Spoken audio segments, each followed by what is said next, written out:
Vez que o Brasil está numa crise ou que surge uma oportunidade de crise, membros da família real portuguesa, vamos pôr o real entre aspas, vêm eles, que nem uns abutres, encher o saco querendo poder. Mas como eles são portugueses, e essa vassalagem brasileira ela tem uma origem, e ela vem de Portugal, eles não conquistam as coisas, eles vêm nas brechas da oportunidade. Então, eles estão associados aos liberais, aos libertários, então eles seriam a mesma vassalagem americana. Quem se ilude que esses caras seriam nacionalistas, só que com eles no poder, como se fosse o Shah do Irã. Não seriam mais democráticos ou republicanos, são monarquistas. Essa gente só sai de lá matando. Tá? Então, pré-inscrições para o maior curso de política americana do Brasil. Isso aqui é que tal? Vocês, bom, muitos brasileiros não colaboram, então vem esses picareta mentir, mas a mentira, ela tem uma desvantagem que ela precisa sempre ser reciclada, né? A verdade não. Eu não sei quem é esse Paulo Figueiredo, nem importa. Esse é o cara aqui, ó. Luiz Felipe de Orleans e Bragança. Quer dizer, isso foi uma revolução republicana mal feita, porque era para ter eliminado esses caras há muito tempo atrás. Nós não teríamos esse problema mais. Então vamos... É um registro, tá? Do que se trata essa gente. Sai em cima dela. Porque isso é importante ser falado, porque são abutres esses caras. Esse é um bom momento para o Brasil fazer uma constituinte? Não. Não, para que constituinte? Não. Por que esse cara quer constituinte? Ele quer constituinte porque ele quer aproveitar crises para inserir a família dele real, para aproveitar-se e tomar conta do Brasil. É isso, não tem nada, não tem outro fator aqui. E não, a questão não é constituinte. O Brasil é uma colônia americana, e essa família real não mudaria esse status. Então isso aqui é mais uma nota para vocês verem, sempre que o Brasil está em crise eles surgem. Quer ver outra crise onde esses abutres apareceram? E aqui embaixo está um outro tipo de peleguismo.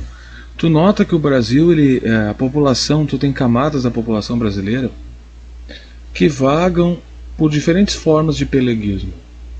Então, uns querem dar a bunda para os Estados Unidos, outros querem ser pelegos da China, outros querem ser pelegos do Império. Quer dizer, é um problema mental que tem, que assola algumas camadas da população brasileira. Eu acredito que a maioria dos brasileiros, de acordo com tudo que eu pesquisei, não respeita rei.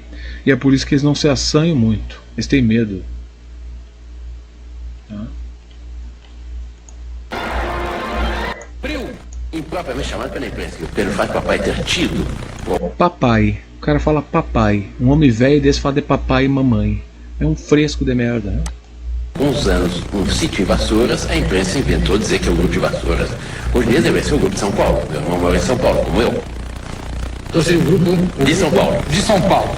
E existe o grupo de Petrópolis, de Dom Pedro Gastão, também do Dom Joãozinho, e do Dom João, que tem posada em Paraty, e o Dom Joãozinho, que além de fotógrafo ecológico, é também fabricante de uma boa cachaça brasileira. Né? Mas você acha que eles não têm mais direito a... Não são porque houve uma renúncia do avô deles, Dom Pedro Alcântara, o primeiro filho da princesa Isabel. Aqui está a cópia da renúncia. Pode ser vista, é uma carta solene, e qualquer pessoa que tenha conhecimentos elementares, jurídicos, sabe uma renúncia. Olha esse merda. Tu gostaria de ser governado por esse cara? Lembrando, eles agem como se eles tivessem chegado do espaço e não tivesse nada a ver com o Brasil. E eles não têm nenhuma responsabilidade por aquilo que o Brasil é e se tornou e continua sendo. Tá? Eles são alienígenas do ideal. Isso é um ato unilateral, irreversível, que não depende de homologação. Assim foi as renúncias do presidente Collor, do presidente Jânio Quadros. Houve uma renúncia, foi comunicado o Congresso Nacional, as autoridades competentes tomaram conhecimento dessa renúncia. Não mais do que isso. E foi uma carta menos solene do que essa carta do meu tio avô. O que ele diz agora? Esse cara fica trancado no palácio dele, lendo cartinhas dos vovôs deles, que ele chama de papai, né, mamãe, então ele deve falar vovôs, sonhando de um tempo áureo que ele quer que volte, para onde ele é rei. Não é patético isso? Cadê o teu exército, senhor rei?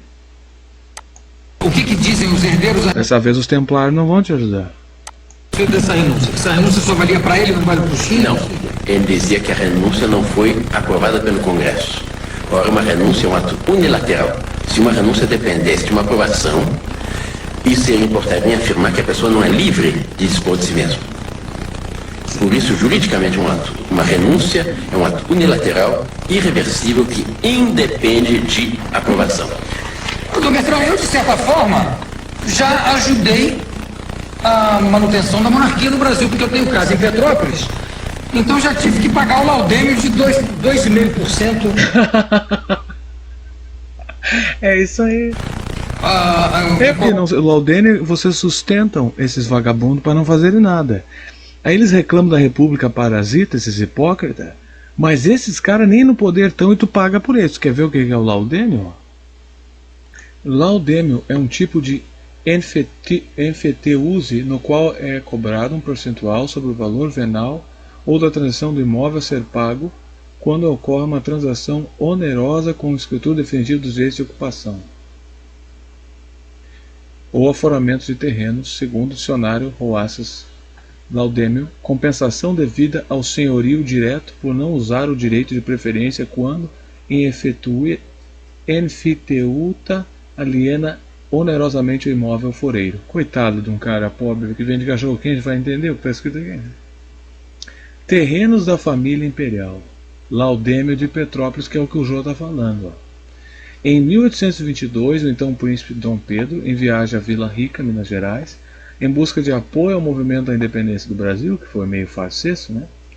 Decidiu se hospedar numa propriedade às margens do vale do rio Piabanha. Durante a estadia, encantou-se com a Mata Atlântica e ao clima ameno da região serrana, hoje conhecida como Serra dos Órgãos. 8 anos depois, em 1830, a pouco de resignar-se como imperador, adquiriu uma propriedade próxima chamada Fazenda do Córrego Seco, renomeada Imperial Fazenda da Concórdia, onde pretendia construir uma residência de verão após sua morte. Após sua morte? Ponto, né? Em 1834, a propriedade foi deixada como herança a seu filho, futuro imperador Dom Pedro II.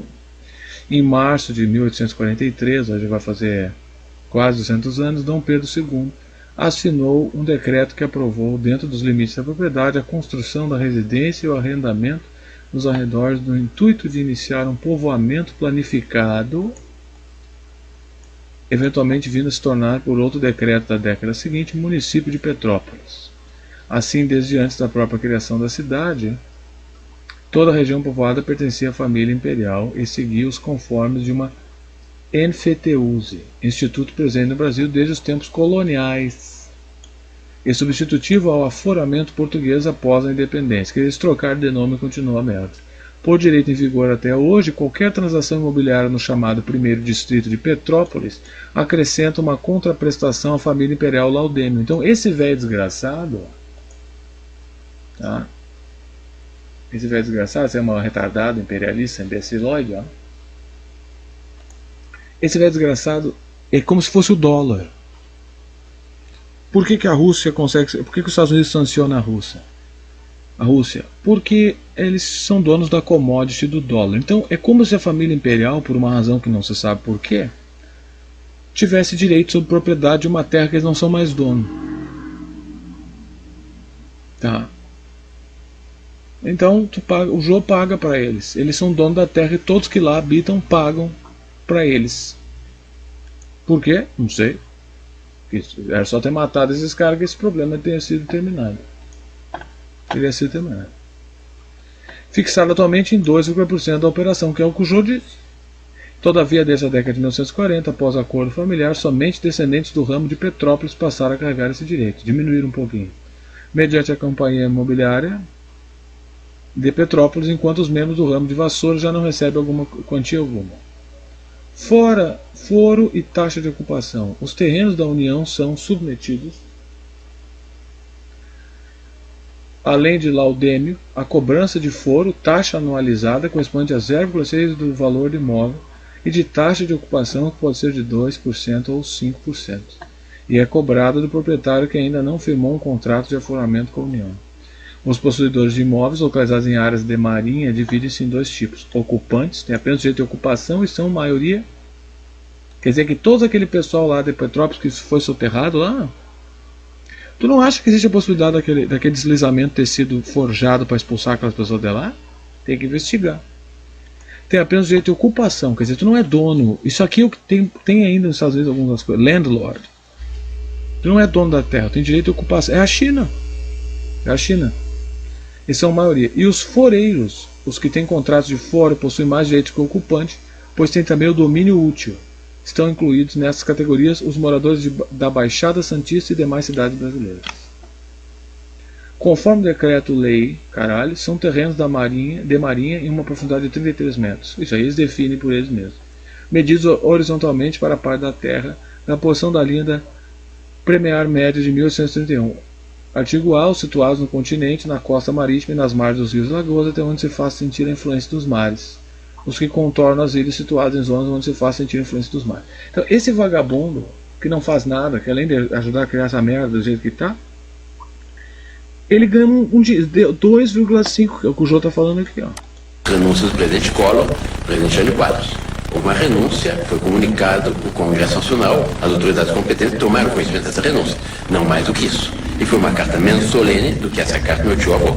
O que ele diz agora? O que dizem os herdeiros a respeito dessa renúncia? Que essa renúncia só valia para ele, não vale para os filhos? Não. Ele dizia que a renúncia não foi aprovada pelo Congresso. Ora, uma renúncia é um ato unilateral. Se uma renúncia dependesse de uma aprovação, isso seria importante em afirmar que a pessoa não é livre de dispor de si mesma. Por isso, juridicamente, uma renúncia é um ato unilateral, irreversível, que independe de aprovação. Doutor Bertrand, eu, de certa forma, já ajudei a manutenção da monarquia no Brasil, porque eu tenho casa em Petrópolis, então já tive que pagar o laudêmio de 2,5% em qualquer... Note o seguinte, esse cara foi em 93, que era na época da crise do Collor. Toda vez que o Brasil está em crise, esses caras aparecem. Tu viu como é que funciona isso? Eu quero que vocês prestem atenção nisso. São abutres de crises. Para dizer que o sistema brasileiro não presta e que com ele seria ideal. Tá? A mesma coisa ocorre quando a Dilma foi impeachmentada, eles apareceram junto com a direita nova. Então são fascistas. A mesma coisa que agora acontece na crise da Ucrânia, que não tem nada a ver com eles vêm de novo. Tá entendendo? Transação imobiliária. Tu quer ser governado por esses caras com essas cabeças de carute aqui? Porque sabe que esse pessoal trepa em família, né? É só estudar a história da realeza de qualquer lugar. Trepam-se em círculos fechados. Por quê? Por causa do poder. Então sabe com essas caras de retardado deficiente. Que existe em Petrópolis. A família Médici terminou com um deficiente. Por quê? Porque o sangue não espalha. O racismo cria esse problema também. Se ele é levado às últimas consequências, as pessoas ficam deficientes. Porque tu tem que misturar. Tu não pode ficar se andando em círculo, porque senão tu vira que uma família de incesto gera pessoa. Por que incesto dá problema? Porque o Deus fez da maneira que tu é obrigado a transar com outras pessoas. Transar em família não dá. É o protocolo da genética. Vai dar problema? Pode não dar. Mas há muita chance de dar. Com tanta buceta para comer, para que comer essas? Tava mais perto. Tá, mas... Porra. Não, aí né, vem conceitos de ética e coisa. Agora, esses caras fazem isso por poder. Acha justo que continue havendo esse tipo? Claro que ele acha justo. Porque ele se acha sagrado e real. É surreal isso, né? Haha. Claro que ele gosta, ele ganha esse dinheiro só por ser real. Ele não faz nada. De laudêmio? Vamos fazer uma votação democrática. Tu quer que esse cara continue ganhando dinheiro? Em cada transação imobiliária que acontece ali na região? Em cada transação imobiliária ele ganha 2,5%. E ele ganha esse dinheiro para conspirar contra a República. Eu, se fosse um agente de contra-inteligência, mapearia toda a família dele, matava todo mundo e terminava com essa merda. Família, o meu ramo